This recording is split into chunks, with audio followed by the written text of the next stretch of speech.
Epstein. Jeffrey Epstein. The Jeffrey Epstein scandal that keeps on giving, that just doesn't go away, disappeared. Well, anyway, Congress is about to vote on basically demanding that the Justice Department release all the Epstein files.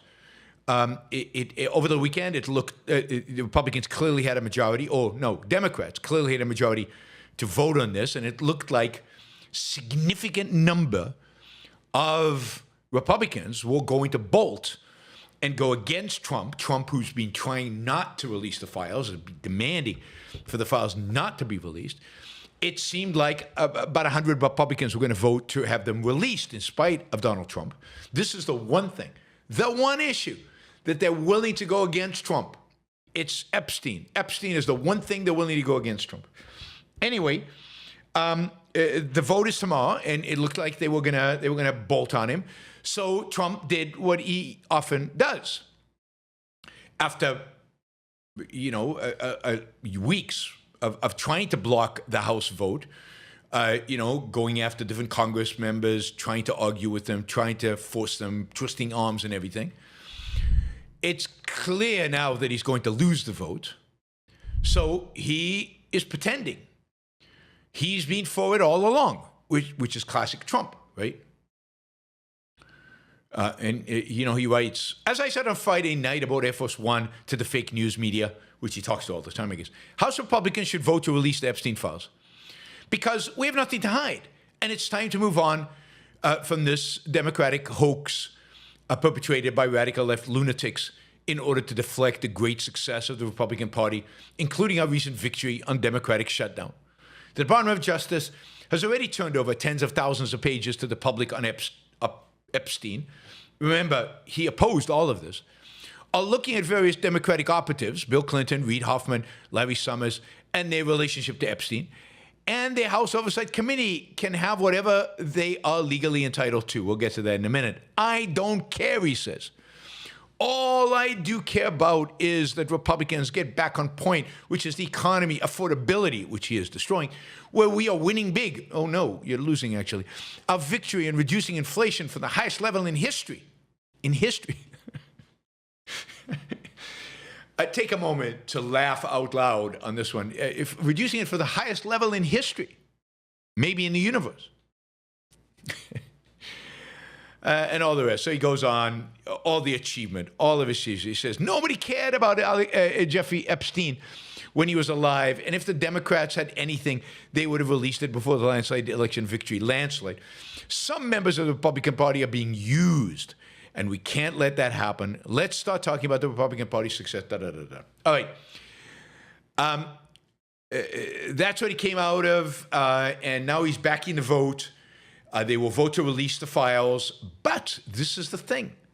They can't release them.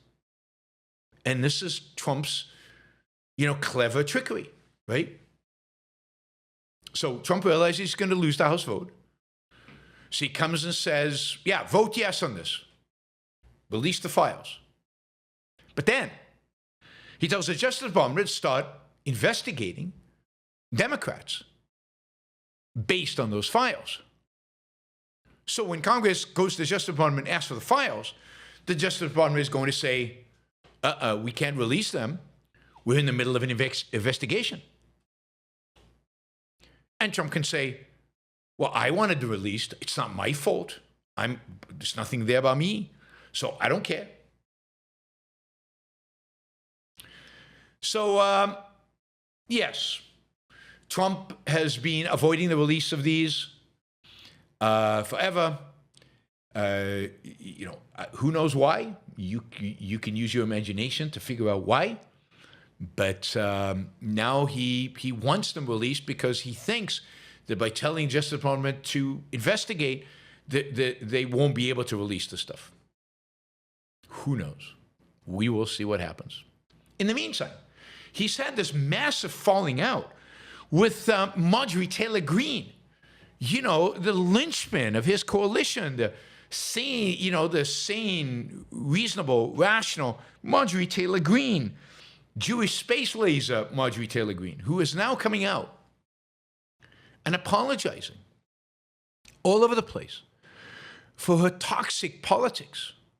She's criticizing Trump primarily on the Epstein files. This is what she cares about.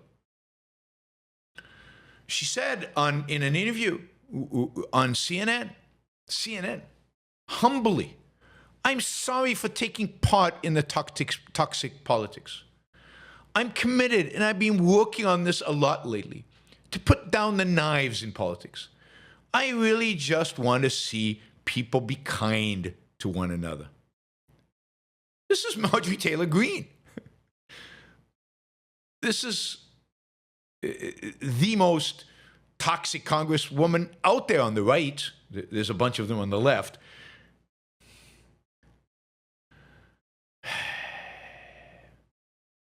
And of course, she's being criticized by Matt Walsh because Republicans are not toxic. It's Democrats that are toxic. Because Democrats killed Charlie Kirk, or leftists, right? Leftists, not one, many killed Charlie Kirk.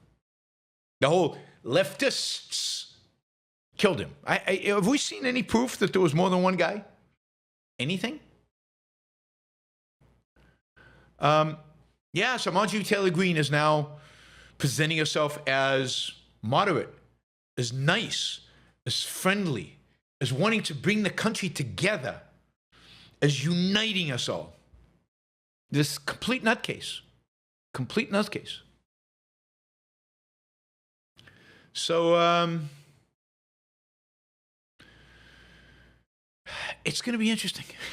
It's going to be interesting. And now that she had a fight with Trump, and that they are, they're not on the same side, does she even get reelected?